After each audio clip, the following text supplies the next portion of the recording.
21শে জুলাই ধর্মতলার প্রাঙ্গণে জড়ো হবে লাখো লাখো তৃণমূল কর্মী। জেলার কর্মী সমর্থকেরা এখন কিন্তু কলকাতামুখী। তাদের জন্য গীতাঞ্জলি স্টেডিয়ামে প্রস্তুতি একদম তুঙ্গে। প্রায় 30,000 কর্মীর থাকা খাওয়ার বন্দোবস্ত করা হয়েছে। আছে মেডিকেল টিম, বিশাল হ্যাঙ্গার, মহিলা শিশুদের জন্য আলাদা আলাদা সুব্যবস্থা। নজরে সুকান্ত ঘোষ। তৃণমূলের শহীদ দিবস ঘিরে উত্তেজনা কিন্তু একদম তুঙ্গে। দেখব সেই ছবি। বছর ঘুরলেই বিধানসভা নির্বাচন, তার ঠিক আগে তৃণমূলের শক্তি প্রদর্শনের অন্যতম মঞ্চ হয়ে উঠতে পারে 21শে জুলাই শহীদ দিবসের সমাবেশ। এবারের সভা নিছকে রাজনৈতিক অনুষ্ঠান নয়, বরং নির্বাচনী যুদ্ধের দামামা বলেই মনে করছে রাজনৈতিক মহল। তাই 21শে জুলাইয়ের আগে থেকেই উত্তেজনার পারদ চড়ছে রাজনীতির অন্দরে। তৃণমূল সুপ্রিমো মমতা বন্দ্যোপাধ্যায় এবারের সভা থেকে কি বার্তা দেন তা নিয়ে উৎসাহ ও জল্পনা তুঙ্গে। তৃণমূল সূত্রে খবর, এবারের বার্তা হবে সরাসরি ভোটমুখী। গেরুয়া শিবির ও কেন্দ্রের বিরুদ্ধে আক্রমণাত্মক রূপরেখা তৈরি হতে পারে এই সভা থেকেই। ইতিমধ্যেই উত্তরবঙ্গ, দক্ষিণবঙ্গের বিভিন্ন জেলা থেকে লক্ষাধিক তৃণমূল কর্মী সমর্থক কলকাতামুখী হয়েছে। শুক্রবার বিকেল থেকেই শহরের রাস্তায় ঢুকে পড়েছে ব্যানার, পতাকা বেঁধে সমর্থকদের ছোট ছোট মিছিল। অনেকে ইতিমধ্যে এসে পৌঁছেছেন শহরে। তাদের থাকার ব্যবস্থা করা হয়েছে সল্টলেকের সেন্ট্রাল পার্ক, গীতাঞ্জলি স্টেডিয়াম এবং ক্ষুদিরাম অনুশীলন কেন্দ্রে। দক্ষিণ কলকাতার গীতাঞ্জলি স্টেডিয়াম এখন রীতিমতো রাজনৈতিক কর্মীদের অস্থায়ী আবাস। শুধু গীতাঞ্জলি স্টেডিয়ামেই থাকছে প্রায় 25 থেকে 30,000 কর্মী। গোটা বিষয়টি সরাসরি তদারকি করছেন কলকাতা পুরসভার বড় চেয়ারম্যান সুশান্ত ঘোষ। গীতাঞ্জলি স্টেডিয়ামে 25,000 এবং আশেপাশের কমিউনিটি হল, বিয়েবাড়ি এগুলো মিলিয়ে প্রায় 30,000 লোকের ব্যবস্থা করা হয়েছে। ইতিমধ্যেই তো প্রায় 10-12,000 লোক চলে এসছে। দলের যারা কর্মী সমর্থক তারা সকাল 9টার মধ্যেই মিটিং স্থলে পৌঁছাবে, কিন্তু 21শে জুলাইয়ের প্রোগ্রামটা তো শুধু দলের কর্মীদের নয়, বাংলার মানুষের প্রোগ্রাম। মানুষ কখন রাস্তায় নেবে তার দায়ভার আমার দল নিতে পারবে না।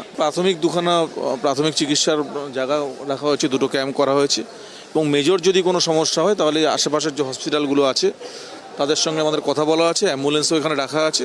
মালদা, মুর্শিদাবাদ থেকে আসা কর্মী সমর্থকদের জন্য বিশেষ ব্যবস্থা গীতাঞ্জলি স্টেডিয়ামে। এই শিবিরে ইতিমধ্যেই প্রায় কয়েক হাজার মানুষ এসে পৌঁছেছেন। শিবির চত্বর সাজানো হয়েছে তৃণমূলের পতাকা, মমতা বন্দ্যোপাধ্যায় ও অভিষেক বন্দ্যোপাধ্যায়ের ছবি দিয়ে। রয়েছে কর্মী সমর্থকদের জন্য খাবারের বন্দোবস্ত। মেনুতে রয়েছে ডাল, ভাত, ডিম, আলু, সয়াবিনের তরকারি। এছাড়াও বিশেষ ব্যবস্থা রয়েছে মহিলা শিশুদের জন্য। অসুস্থ হলে যাতে দ্রুত চিকিৎসা পাওয়া যায় তার জন্য রয়েছে মেডিকেল টিম ও ওষুধের বন্দোবস্ত। এছাড়াও বিশাল হ্যাঙ্গারের ব্যবস্থা করা হয়েছে মাঠ জুড়ে। জানা গিয়েছে 2টি গেট দিয়ে তৃণমূল কংগ্রেস কর্মীরা স্টেডিয়ামে ঢুকতে পারবেন। 2টি মেডিকেল ক্যাম্প সহ থাকবে অ্যাম্বুলেন্স।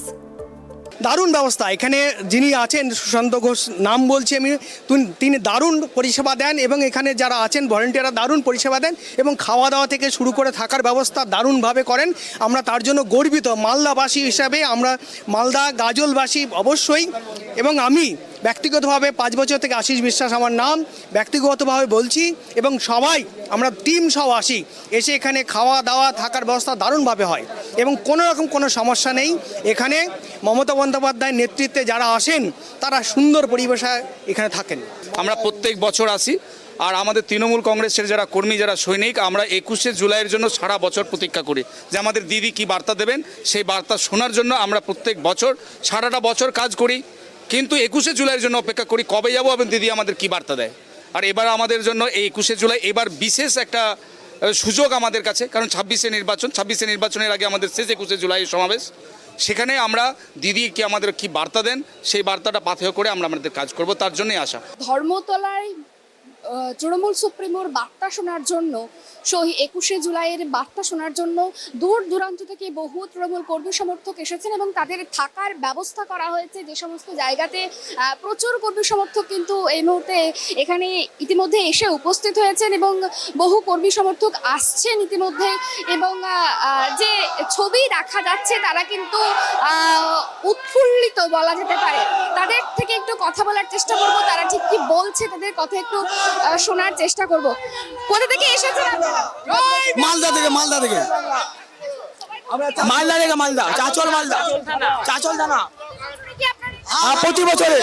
প্রতি বছরে এখানকার ব্যবস্থা কেমন লাগছে? খুবই ভালো, একদম অসাধারণ।